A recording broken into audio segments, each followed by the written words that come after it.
Hey there, happy day 1114 of What's You Up To Now. Sharon Horne-Ellstrom here, sharing my journey as I transition from corporate America, brick and mortar businesses, lots and lots of them, over 25 years, over a quarter century in corporate America, as well as running businesses on the side. I had my first business when I was 13 and had them on and off through high school and college and throughout my corporate career as well. And finally in 2003, I left corporate America once and for all. Well, yeah, I left once and for all and decided I wasn't going to continue my corporate career. I wanted to spend more time with my kids, which was, one of those lies we tell ourselves when we start our own business, thinking that we're going to be able to automatically do what we want, when we want, where we want, with whomever we want, wearing whatever we want, going and doing and being and having whatever we want. And it took me a decade or two to figure out how to actually make that a reality.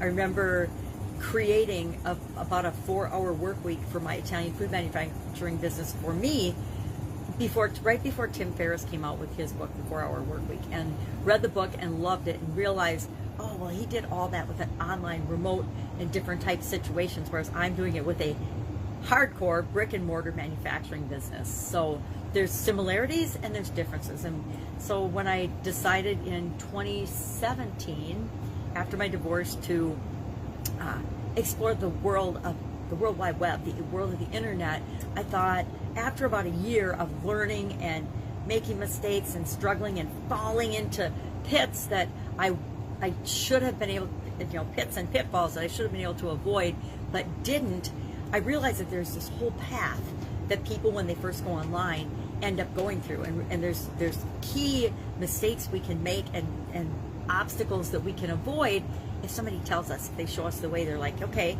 you can do this the hard way like I did. You can spend a whole year plus not really getting any bang for your buck or any real results for your effort and your learning and your growing, or you can try these other things that you can earn while you learn. Who doesn't want to earn while they're learning how to do something? Who doesn't want to have income coming in while they're learning and growing and acquiring new skills and deciding where they fit in this whole online universe, and in the world as a whole, but in the online universe in particular?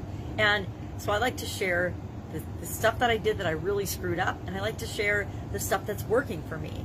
Now, I personally have done challenges for decades. Ever since I was a little girl, I would challenge myself to do things. Other people wouldn't say, hey, you have to do this. I would just make up these challenges for myself, and I found that if I determined and decided and set my mind to doing something, it was going to happen no matter what. But if somebody else told me I had to do something, that was kind of a crapshoot. Don't know if that was going to happen or not. It would depend how bought into the thing they wanted me to do was. And if I didn't buy into it 100%, it probably wasn't going to happen because it wasn't the right thing for me. So challenges have been my thing for a really long time. And the last year or so in particular, I've really gotten into doing challenges as a way to give back to other people, share my experiences, share the things that really work for me.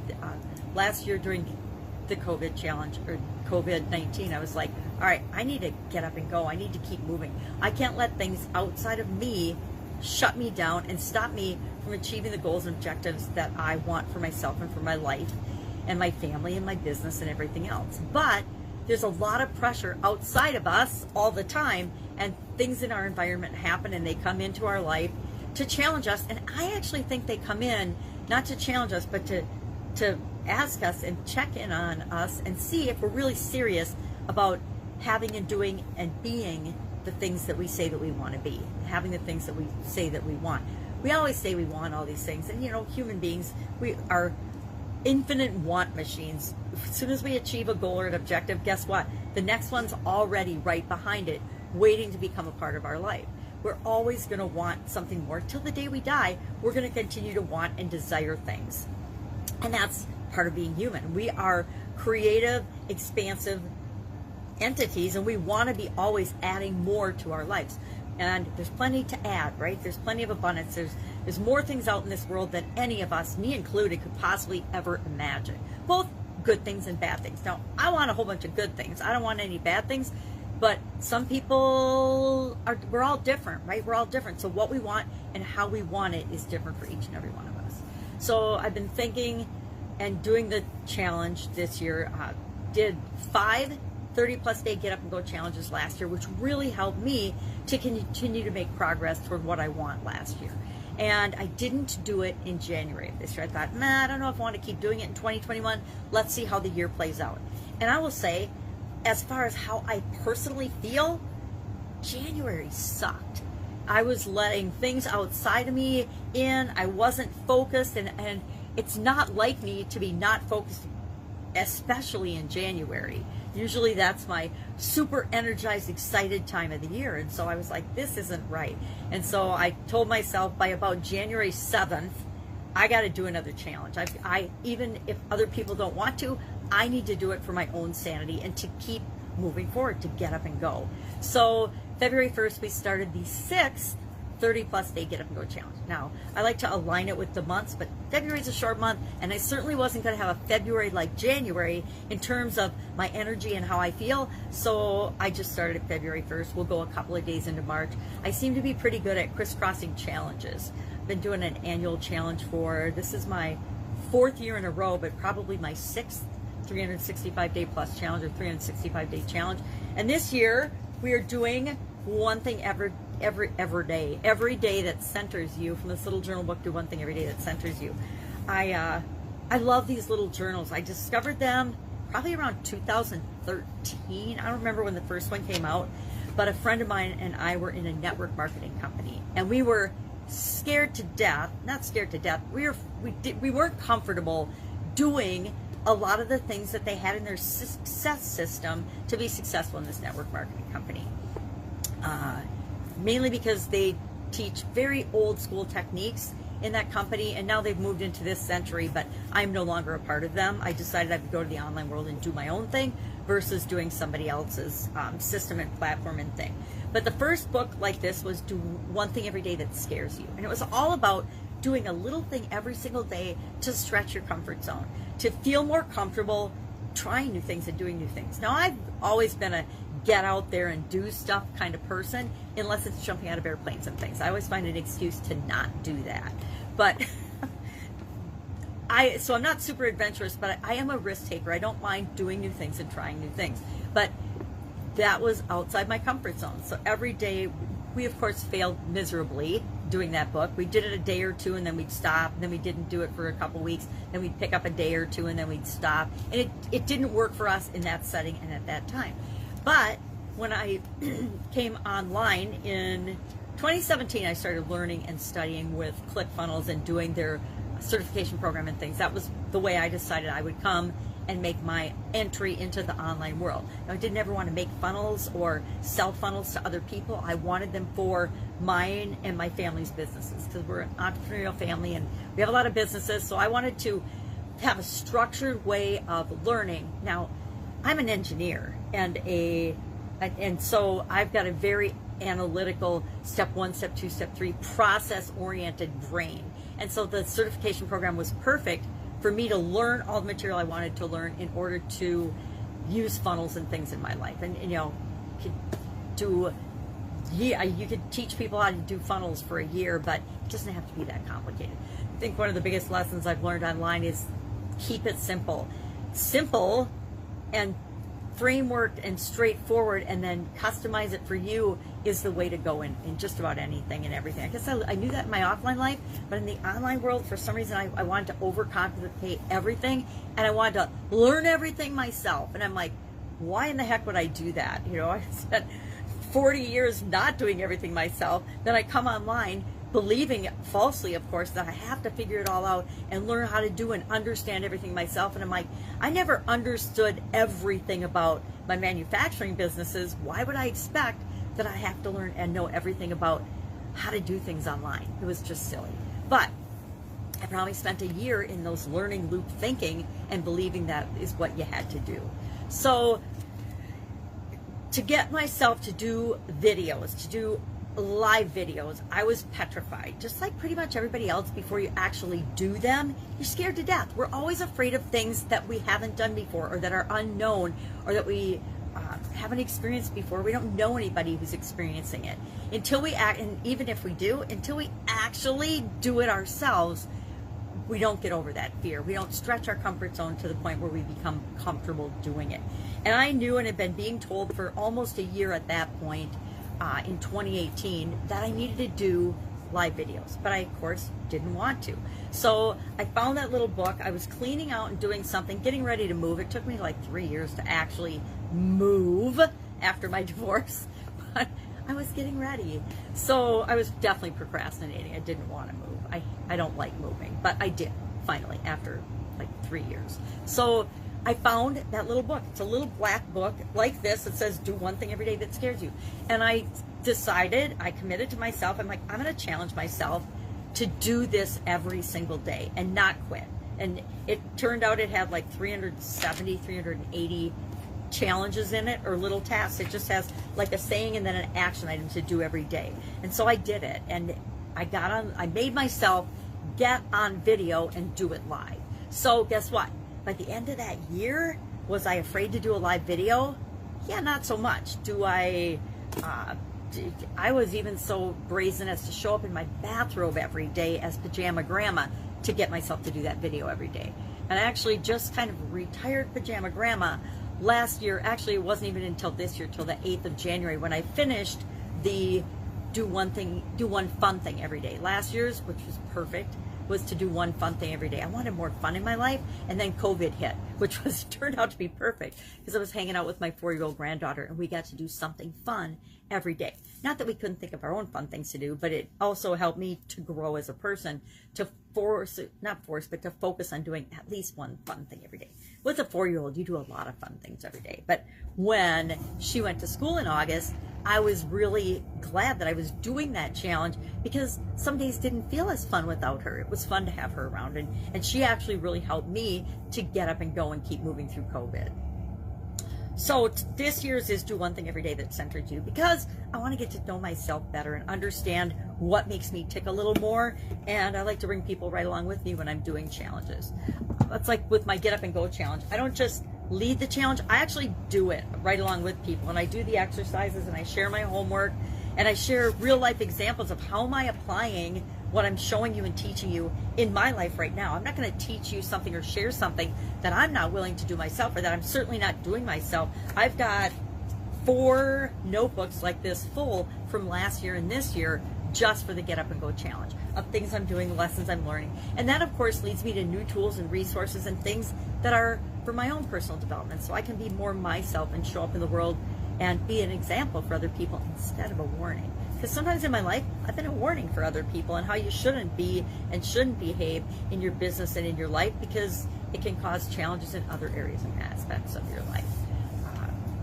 As much as we don't like to take responsibility for things like our divorces, and I would say mine was, not 100% my fault, but it wasn't 0 my fault either, right? It was because I put that relationship way lower on my priority list than I could have and should have, just like I did with my health. And we do those things, we do the best we can with what we've got at the time, at our level of emotional development, our level of mental, physical, all types of development. We always make the best decisions and choices and do the best we think we can at the time. And it isn't until we look back on situations and we realize, oh my God, I was a heinous bitch sometimes. No wonder I didn't want to live with me. So that's just life's lessons learned. So today we were actually looking at the SOAP framework, the P in the SOAP framework with respect to relationships. And I have a brand new granddaughter, so I am doing the relationship with my granddaughter and her family. I am legally blind, so I am living with my daughter and her husband and their brand new baby. Of course, I have my own part of the house and they have the rest of the house.